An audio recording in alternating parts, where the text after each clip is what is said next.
Professor Ricardo Duchesne, a historical sociologist and professor at the University of New Brunswick, argues that, quote, individualism is a unique attribute of European peoples.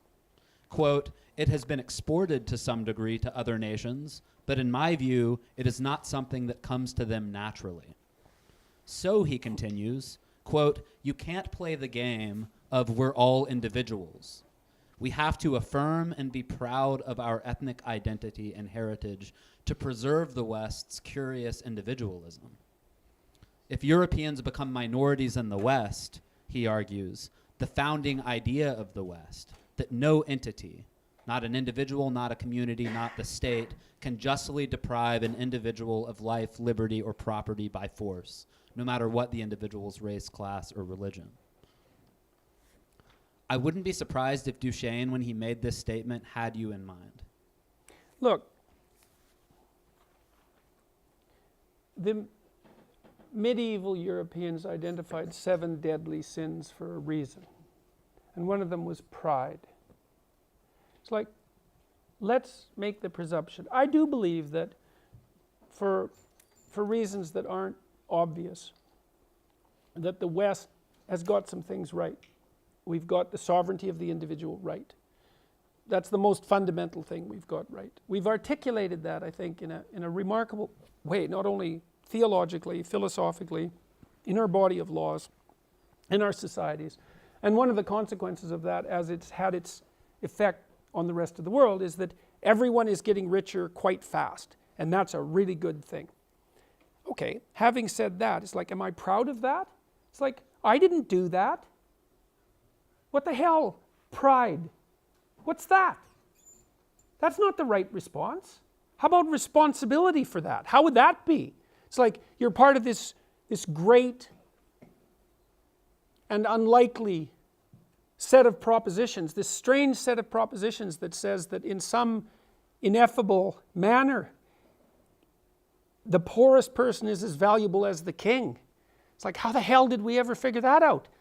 That's an impossible thing to think, and yet that's the bedrock of our legal system. That's nothing to be proud of. That's something to tremble before, to take on as an ethical burden, and not to wave a flag for how wonderful you are that you happen to have the same skin color as some of the people who thought that up. It's not the right response.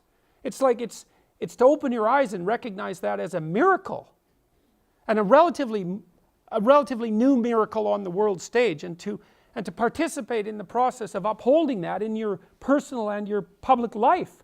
That's not pride in European tradition. Like when I go to Europe, and I love going to Europe, and the European cities they're unbelievable masterpieces, which is why they're completely flooded by pilgrims, right? Tourists, pilgrims, who go there to look at the beauty. It's like, I don't feel pride about that. I feel like I have something to live up to. That's not the same thing, man. And so these right-wingers in this, it's like, look what we've done. It's like, no, it's not you that did that. That's something, man. You gotta have your act together before you would dare to say, well, that was me. It's like, yeah, sure it was you. Yeah, right.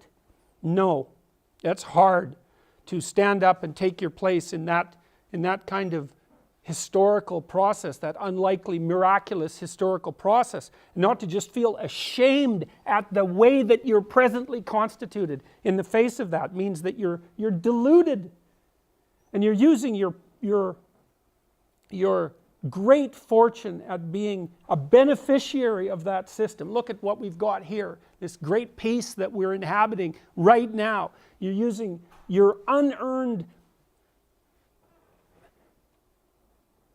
the unearned gift that's been granted to you as a source of personal pride in your accomplishments due to your skin. It's like, no, not good, not a good argument.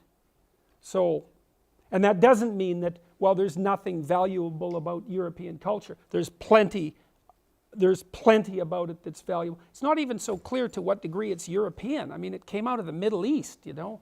I mean, it's so muddle-headed that you hardly know where to start. So, hopefully that was less than 5 minutes. There we go. Dispensed with the radical right-wingers in 4 minutes.